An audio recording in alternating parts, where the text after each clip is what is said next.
Well, hello, I'm Dr. Craig Engstrom. If this is one of the first videos that you are watching of mine, welcome. If you are a returner, welcome back. It is good to see you.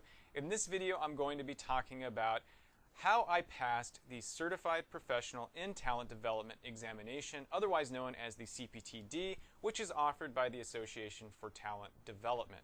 Now, they recently concluded their pilot examination period. They released the scores, and I'm happy to report that I did pass the examination. I actually took the Associate Professional in Talent Development examination in 2017 during its pilot phase, and in both cases I was able to pass on the first attempt. So I think I have some pretty good strategies that I can offer you. In this video, I'm going to be giving you just 3 of them.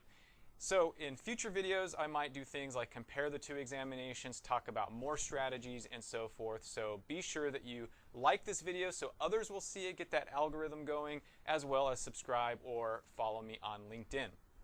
So in this video, like I said, I'm going to give you these 3 sort of tips or strategies, and I hope that they are helpful. I know that there are a lot of folks who passed the examination on the first attempt. Many of them I had been networking with, and I think networking is important, and I'm super happy that many of them passed. Congratulations to all of you who passed the examination. Now, if you didn't pass the examination on the first go, I have full faith that you will do it in the second attempt, and that's fine. So hopefully the tips that I give you today will be useful for you, and of course, if you're just starting on the journey, I hope that these tips will be useful. So let's go ahead and get started. I'm going to dive right onto this computer here and just talk a little bit about the examination. So as you can see here, the ATD certification, you can check your eligibility. I think that's really important to do to decide which one you ought to study for. And once you get set up, they have the certification portal, and there's a lot of useful pieces of information. They even have things like practice examinations and so forth, so highly recommend that you take a look at this. Now, once you sort of make the decision to get started, I think that you really want to develop a strategy that provides some focus. So the first tip that I have for you is kind of related to focus, and I think that it's going to drive everything that you do in terms of your study preparation. And my recommendation is to focus on things that have like steps, levels, or lists. Okay, now before I move any further, of course I recognize that everybody comes into the examination with different levels of knowledge, different levels of experience. They're in different industries. I'm in higher education. I teach a lot of courses that have some training development components. I'm doing a lot of the readings on top theorists or top thinkers or models that are used quite frequently. So I already have or had, when I came into the studying and preparatory sort of scenario, a lot of base knowledge to draw upon. And I know not everybody's going to have that. But the first thing that you want to do is to get focused on anything that has lists, levels, or steps, and really focusing on macro concepts that are in popular press or very popularized sort of theoretical models. Like an example of this might be Geert Hofstede's or Hofstede, I don't know how people pronounce his name. He's sort of this god of intercultural communication, and he's got sort of the market cornered on the idea of collectivism and individualism and so forth. So this would be somebody that you would want to sort of pay attention to. Another one would be, Deming with his PDCA cycle, and which means plan, do, check, act.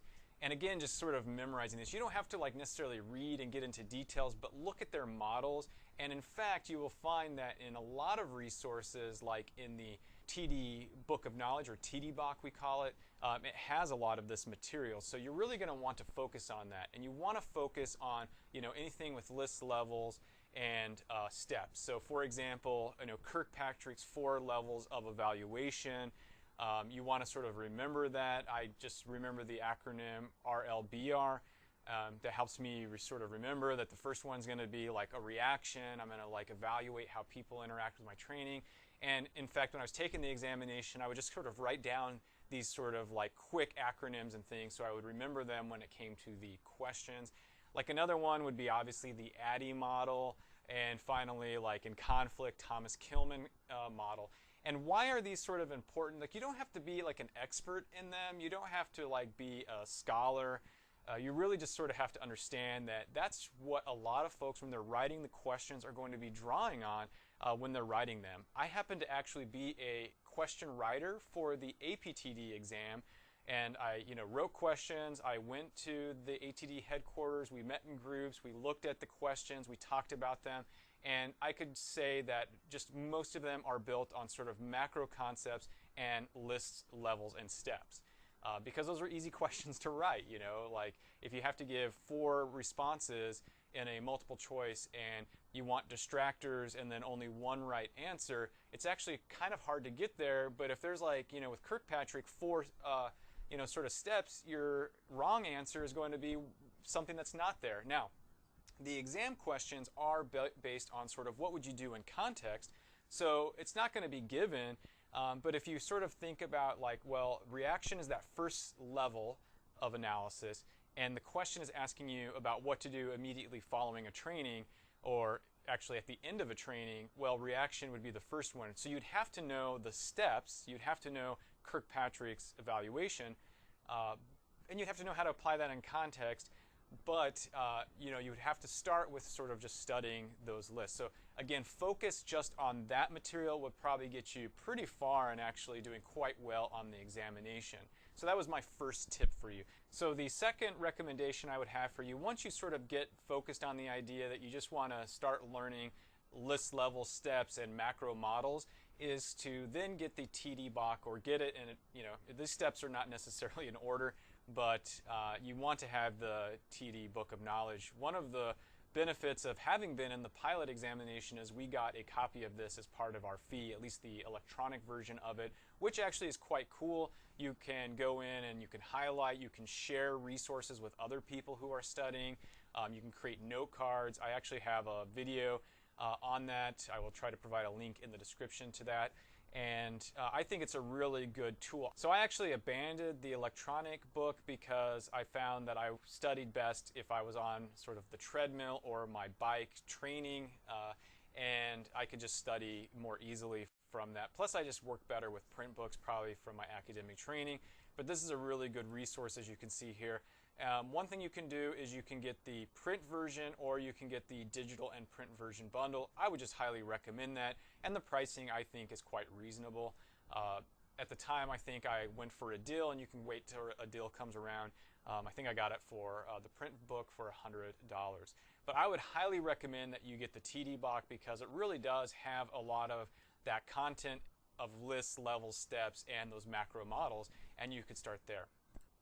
The next thing that I would recommend is, again, you've got your focus, you've got the TD BoK, you're using that, but I found really valuable just reading articles from people. So if you actually go to the Association for Talent Development's webpage, they have a ton of articles, and you can search for things, and I would search for them around the content items that I was studying. So there are 3 domains that you're going to be learning about, and I would, for example, if I was on the project management, I would just search for project management,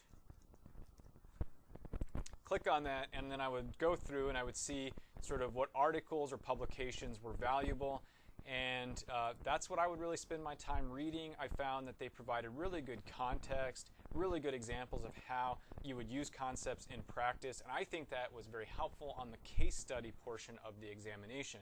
Now, just to sort of give a highlight of a resource that I've put together, if you go to my craigingstrom.ninja and then /CPTD, I will put a link in the description.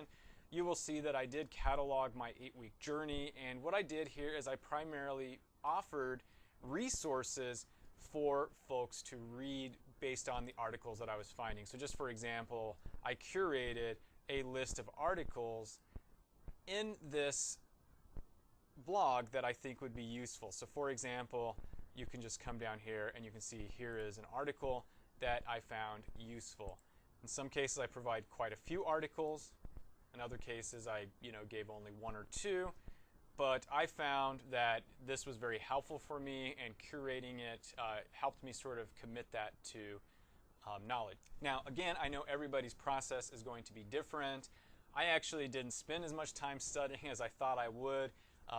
Again, fortunate for me, I teach a lot of courses in this. I had knowledge of how sort of the exam construction took place because I had worked on the APTD examination. I understood sort of how to focus, but I think that if you can develop a strategy that is focused on sort of learning list level steps and macro concepts, you have the TD BoK and you read a bunch of articles on TD, I really think that you would do quite well in the examination. Of course, these are not the only tips that are available. If you are a recently certified CPTD or a more seasoned CPLP that has now got the CPTD credential, why don't you tell everybody by leaving a note in the comments about how you studied, what you strategies or resources you found valuable, and I think we would all benefit from that. So I hope that you appreciated this video. If you did, give it the thumbs up, as well as consider subscribing to my YouTube channel or following me on LinkedIn so that you can get more video content just like this. If you happen to be working on a project at the moment and it's giving you a little bit of grief, just remember to always trust the process. Have a great day.